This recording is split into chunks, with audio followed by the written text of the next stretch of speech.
दोस्तों, जय मसीह।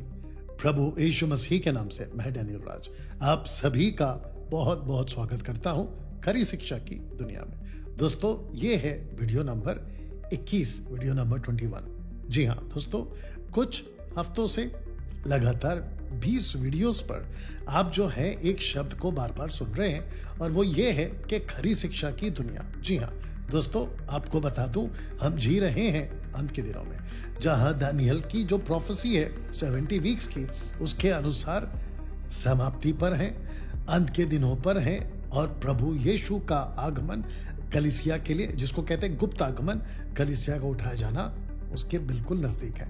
बट पहला यूहन्ना 2 अध्याय वचन 18 के अनुसार मसीह के विरोधी तब और अब लगातार बढ़ते जा रहे हैं। अगर मैं ऐसे कहूं कि मसीह की दया में 80 से 90% क्रिश्चियंस जो फॉलो करते हैं वो कल्ट टीचिंग फॉलो करते हैं। कल्ट टीचिंग को बोलने का दम रखता हूं, इसलिए मैं कह रहा हूं cult teaching, statue worships, cult teaching, one name baptism, cult teaching, gibberish speaking, cult teaching, जोवा विटनेस, माता यरूशलेम और ऐसे 50 शिक्षाएं, और जिसके चलते इनके पास्टर्स और इनके ट्रेनर्स, शिक्षक, टीचर्स 90% मार्केट में आ चुके हैं, जिसके चलते मुझ जैसे 10% ने ये बेड़ा, यह रिस्पॉन्सिबिलिटी अपने कंधे पे ली है कि हम खरी शिक्षा आपके बीच में लाएंगे। तो जिसके चलते मैंने एक नाम दिया है खरी शिक्षा की दुनिया में। दोस्तों, अगर आप इस दुनिया में हो, खरी शिक्षा को सीख रहे हो, तो आपका रैप्चर नंबर 1 कंफर्म है। दूसरा, जीवन की पुस्तक में आपका नाम, कॉन्फिडेंस के साथ कह रहा हूं, अगर प्रभु यीशु की शिक्षा जो मैं आपको दे रहा हूं, जैसे पौलुस कहता है follow me as I follow Christ, उस शर्त पे कह रहा हूं आपका नाम जीवन की पुस्तक में दर्ज है। अगर प्रभु यीशु की शिक्षा आपके पास है, या इतने डंके की चोट पे हम इस बात को इसलिए कह रहे हैं क्योंकि हम वचन पर चलने वाले लोग हैं। कम से कम एमएमबी और मैं इस बात को पक्के तौर पे कहता हूं। दोस्तों, आज का विषय आपके बीच में रखने से पहले मत्ती उसका 18 और वचन 20, मैथ्यू 18:20 आपके बीच में रखने से पहले आपको याद दिला दूं, फेसबुक, यूट्यूब, इंस्टाग्राम पर आप मुझे फॉलो करें, सब्सक्राइब करें, बेल आइकन प्रेस करें, क्योंकि मैं 2026 में खूब वीडियो बनाने जा रहा हूं। तो जिसके चलते आप लोगों को लगातार खूब वीडियो मिलने वाली है। चलिए दोस्तों, डैनियल राज ये सब कहकर सोशल प्लेटफॉर्म से पैसे नहीं कमाता। ये बात सच है कि जो वीडियोस मैं बनाता हूं उसमें पैसे खूब लगते हैं। अगर आपको लगता है कि डैनियल भाई आपकी वीडियो से मेरी आत्मिक उन्नति हो रही है, देश और विदेश में आप जहां से भी आते हैं, पाकिस्तान, नेपाल, कहीं से भी, Israel, UK, USA, Italy, Canada, Bharat के 29 राज्य, कहीं से भी आप आते हैं और आप कहते हैं कि आपकी वीडियोस 5 मिनट की, 10 मिनट की, 20 मिनट की, आधे घंटे की, 1 घंटे की, 2 घंटे की, आपकी वीडियो से मैं बहुत कुछ सीखता हूं, मेरी आत्मिक उन्नति हो रही है और आपको लगता है कि ये काम मैं जारी रखूं और बड़ी ताकत से करूं, तो मैं चाहता हूं कि आप मेरे को मंथली सपोर्टर के रूप में सहायता जरूर करें, क्योंकि परमेश्वर के राज्य में आपका किया हुआ कुछ योगदान, आर्थिक योगदान, कई लोगों को खरी शिक्षा में लाएगा और कल्ट टीचिंग से बचाएगा। नाउ दोस्तों, आज का जो वचन है, आई थिंक ऊपर मैं डाल दूंगा, मत्ती 18:20। आइए उसको पढ़ते हैं, समझते हैं, क्योंकि इस वचन को वर्शिपर्स और प्रीचर्स खूब यूज करते हैं, जबकि इसके कॉन्टेक्स्ट को आज समझेंगे।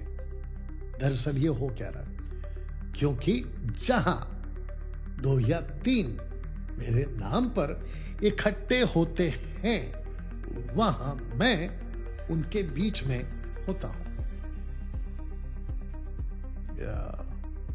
अब इसका कॉन्टेक्स्ट कहां से स्टार्ट होता है?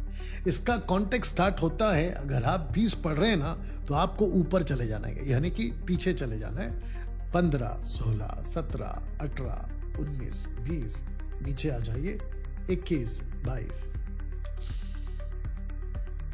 अगर कोई गलत तरीके से पकड़ा गया किसी भाई के साथ झगड़ा करते हुए पकड़ा गया, आपस में बन नहीं रहा है, यह है कॉन्टेक्स्ट। और फिर उसका फैसला कैसे करें, उसका कैसा न्याय करें, आप समझ रहे हो? अकेले में समझाओ, दो को लेके समझाओ, कलीसिया के बीच में रख के समझाओ, तब जाकर ये बात आई है। क्योंकि इसके ऊपर वचन 18 का 18-19 अगर आप पढ़ोगे कि पृथ्वी पे जो बांधोगे वो स्वर्ग में बंधेगा, जो तुम पृथ्वी पे खोलोगे वो स्वर्ग में खोला जाएगा। और फिर इसी का 21 और 22 अगर आप पढ़ोगे, पतरस कहता है कि मैं मेरे भाई को कितनी बार माफ करूं। You understand? तो जिसके चलते आपको पता चलेगा कि वचन 18 अध्याय 18 का 20 कहता है कि जब भी तुम इकट्ठे होते हो मेरे नाम से, यानी कि कलीसिया, प्रभु यीशु की कलीसिया, तो प्रभु कहता है कि मैं वहां होता हूं। इसका मतलब वार्निंग है ये। इसका मतलब ये हुआ कि जब तुम आपस में लड़ते हो ना, खरी शिक्षा की बात कर रहा हूं, आपस में जब लड़ते हो ना, क्योंकि हमारी जो लड़ाई है ना वो मांस और लहू से नहीं, अंधकार की ताकतों से। तो मेरी वीडियो में मैं जो डांट लगाता हूँ वो वुल्फ्स को लगाता हूँ। कुछ लोग कहते हैं कि डैनियल भाई आप आपस में क्यों लड़ते हो, आप एक दूसरे के पास्टर को गलत क्यों बोलते हो? मैं पहली बात क्लियर कर दूं, वो पहली बात पास्टर नहीं है। जो प्रभु की शिक्षा में नहीं है वो मेरा दोस्त नहीं है। जिसको प्रभु खुद कहता है कि मैं तुझे अपने मुंह से थूकने पर हूं, मैं उसको अपना दोस्त कैसे बनाऊं? मैं उसको अपना भाई कैसे बनाऊं?